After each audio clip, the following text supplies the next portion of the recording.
On May 20th, 2026, the United States government indicted Raul Castro for murder. He is 94 years old, a former president of Cuba and Fidel's brother. This is the same move the United States made before entering Venezuela and capturing Maduro. And now, Cuba is in the crosshairs. And that's why we're going to show you why the days of Cuba as we know it may be numbered. To understand what's happening, you need to see Cuba as it really is today. Not the Cuba from revolutionary posters, not the island that appears in documentaries with old cars and music in the streets. Cuba in 2026 is a country in the dark, literally. Imagine the city of Havana at 10 at night. Without a single light on, no traffic lights, no hospitals working, no fans. Only the heat, the darkness, and the silence. This happened at least 3 times in March. The entire island's power grid collapsed. 3 times in a single month, 11 million people were left without power. Hospitals shut down, surgeries were canceled. Families cooked with firewood on the sidewalk. And in the streets, for the first time in decades, the people took to the streets to shout. Hundreds of thousands of Cubans. They took to the streets in some areas. Protesters stormed the Communist Party headquarters. They threw stones, set things on fire. This is not just any crisis.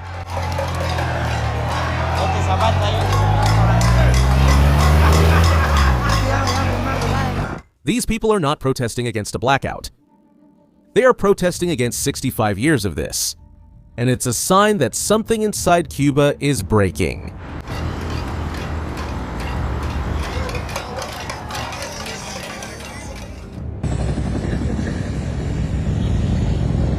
To understand why this is happening now, you need to go back to January 3rd, 2026. In the early hours of that morning, American special forces entered Venezuela and captured Nicolas Maduro. Within a few hours, the man who had ruled the country for more than a decade was in custody of the United States. It was a shock to the whole world. But for Cuba, it was an immediate disaster. Venezuela was Cuba's largest oil supplier. It sent about 26,000 barrels a day to the island. Almost a quarter of everything Cuba needed to function. With Maduro out of power, that flow stopped. Overnight. Trump even threatened to impose heavy taxes on any country that sold oil to Cuba. Russia sent emergency aid. But it didn't last long. In March, the oil ran out. And Cuba's lights went out with it. What's happening is not by chance. The truth is that Trump has a plan for all of Latin America, and it even has a name, the Dunrow Doctrine. A mix of the name Donald with the Monroe Doctrine. An American policy from 1823 that said the American continent was a territory of influence for the United States, with no room for foreign powers. Trump updated this idea for the 21st century. In his words, the Monroe Doctrine was a great thing. But the United States has gone beyond it. First it was Venezuela, then Iran, and Cuba is the next step. In practice, since the beginning of the year, the American government has intensified the blockade on oil shipments. It imposed economic sanctions on companies that do business with Cuba. And it increased surveillance flights along the Cuban coast. The same types of flights that came before the operation in Venezuela. The same ones as before the attacks on Iran. But the most surprising move came on May 14th. The CIA director John Ratcliffe landed in Cuba. No announcement, no interview with journalists, no cameras. And he met with Raul Castro's grandson, with the Cuban Interior Minister, and with the Cuban intelligence chief. The same agency that, according to the Cuban government itself, tried to kill Fidel Castro more than 600 times was sitting at the table with the heirs of the regime. Ratcliffe delivered a direct message from Trump. The United States is ready to have real talks, but only if Cuba makes fundamental changes. And then came the most revealing advice of all. Radcliffe told the Cubans to learn a lesson from what happened in Venezuela. And there's a detail in this story that almost no one is noticing. Reports indicate that Raul's grandson had already had contact with Americans before meeting with Radcliffe. The heir to the regime was negotiating with the Americans while his grandfather was being readied for indictment. And this is where the story gets even darker. The accusations against Raul Castro go back to February 24, 1996. That afternoon, 2 unarmed planes from the Cuban-American organization Brothers to the Rescue were flying over the Florida Straits in international airspace. Cuban military fighter jets shot down the 2 planes. 4 men died, 3 American citizens and 1 permanent resident. Volunteers who helped Cubans escape by sea. The indictment states that Raul Castro, then Minister of Defense, gathered military leaders and gave the order to kill. Cuba denies it to this day, saying that the planes were in its airspace. But an international aviation body concluded the opposite. The planes were shot down in international airspace. 30 years later, the families of those victims were present at the ceremony in Miami, where the indictment was announced. 30 years waiting for justice. But this indictment isn't just about the past. It's about what comes next. The United States used exactly this same logic before capturing Maduro. A legal document, a pretext to act. Now, Raul Castro has his name on an American criminal indictment.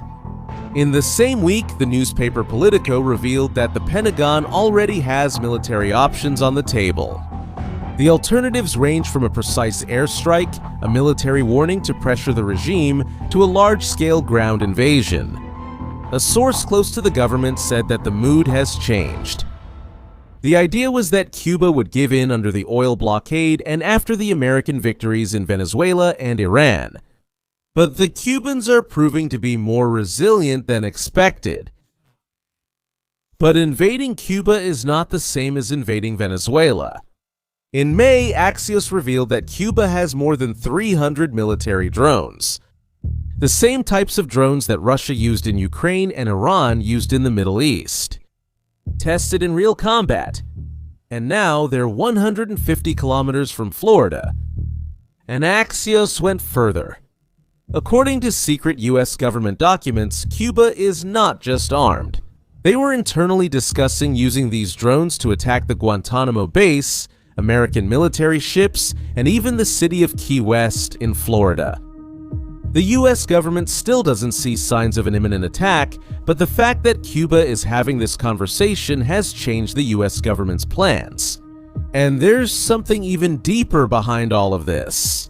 Something that explains why Cuba matters so much to the United States, beyond ideology.